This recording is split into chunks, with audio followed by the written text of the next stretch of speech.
Hello, welcome back to Iggy's Toy Parade and Soldier Review. This is your host, Iggy. Yay. Thank you for that. Well, guys, we're back again with another reading from Time Life Books. This book is called The Cowboys, and I'm going to give you a little close-up of the cover here. You know what I liked about these? I know this is going to sound weird, but I like the what do you call it? The binding? The book cover.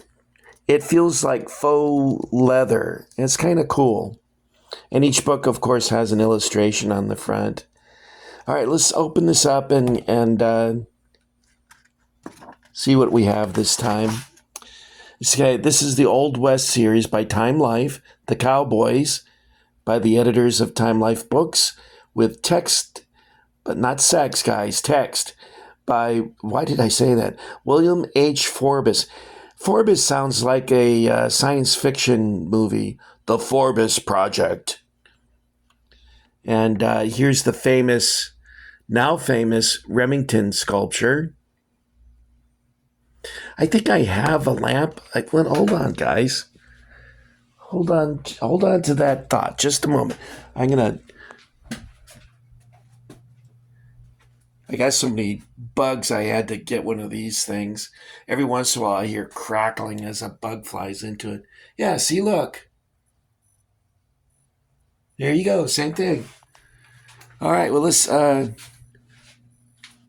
sit down again and continue. Sorry for the interruption. Sometimes I see something and it reminds me of something else. Okay, let's flip through. And what we're going to do is read the sort of introduction paragraph to the book. Of course, I don't read the whole book because that would take a long time. So here, what we have here in the front page of the first chapter is a Frederick Remington painting. And I think it's a couple Frederick Remington paintings. There's another one. And then I think it's Charles Russell.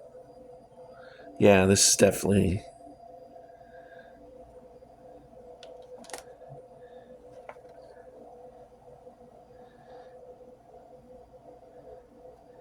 You know, the bears are really, really super dangerous. They would eat you with no problem. But I really feel bad when I see stuff like this. It's like, leave the damn thing alone. Why do you have to... You know, I used to go to a barbecue place that the entire wall had this painted on the wall. Whoever the artist was that did the painting did a really good job on... I don't know if maybe it was a poster or like wallpaper or something, but it was really well done. I think that restaurant went out of business. A lot of restaurants in California went under when they closed them down during the COVID thing. I used to work at Target here in Jacksonville, and I'd wait on people who fled California by the thousands. Okay, now, let's see. Let's give you a nice shot. Here we go. All right. Are you guys ready? I guess I kind of stretched that intro out a little bit. Okay.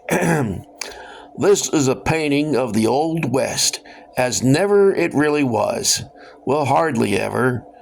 The American cowboy was actually a dirty, overworked laborer who fried his brains under a prairie sun or rode endless miles in rain and wind to mend fences or look for lost calves. Yet the cowboy had a heroic image of himself as a hard-riding, fast-shooting hombre, and that is how he appears in books and paintings of the Old West. The image did grow from a seed of reality. Some cowboys actually shot it out with Indians or broke wild horses and lassoed bears. Not bears, guys, bears. As they... Should I start over? Man, No, I got too far. Let's not start over. Let's see. Bears, not beers, bears, as they are. I'm sorry. It's fun when you can entertain yourself. Some guys do that with a bag of Cheetos and porn, but I'm not doing that. As they. Iggy, shut up! You're ruining this. All right, that's what bears. As they are doing in these paintings by artists Frederick Remington, cover and below, and Charles Russell, the following pages. Both painters rode the trails with the cowboy.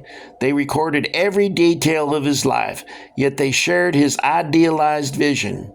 In making him seem larger than life, Remington and Russell caught the proportions of a greater reality, the sense shared by the cowboy and in time the entire nation that he was indeed the hero of his country's boldest legend. I read a book written by Frederick Remington where he talks about Texas Rangers. He had a lot of admiration for Texas Rangers, but he also talks about cowboys in Florida, and he thought they were a joke. He thought they were kind of stupid. Maybe that's the origins of the Florida Man stories, because there's some fellas in Florida that do some things that aren't very bright. But anyway, that's all I got for you this time, guys. I hope you enjoyed this interrupted reading, and I promise to try and be more focused next time. These figures you see here, the cattle, longhorn, and this sort of Wyatt Earp-esque figure, and this cowboy I really like, by the way. I think this cowboy was done by Papo or Schleich, a Schleich of Reality. I can't see what it says there. I got it upside down. That's why I can't read it.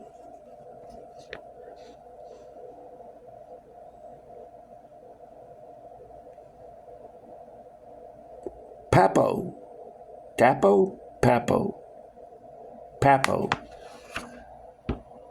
I think the cattle also. By the way, the corral that you see here is by BMC. And I think originally it was Mark's, but BMC distributes it now. And you guys have seen the Mark's Old West Town in Stagecoach in the back. All right, guys, that's it for this time, and I will see you again soon. So thanks for coming by.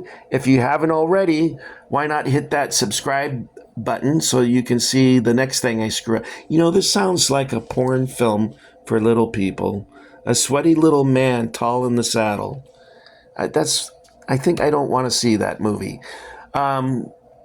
So that's all I got for you this time. Thanks for coming by. As always, we're going to meet up at the diner. This time we're going to go to the Woolworth's lunch counter in Bakersfield, California, and all of us are going to get a hamburger, or a cheeseburger rather, and a milkshake. Now you can get strawberry, vanilla, or chocolate. It's up to you. I personally go for strawberry with whipped cream on the top. I like that.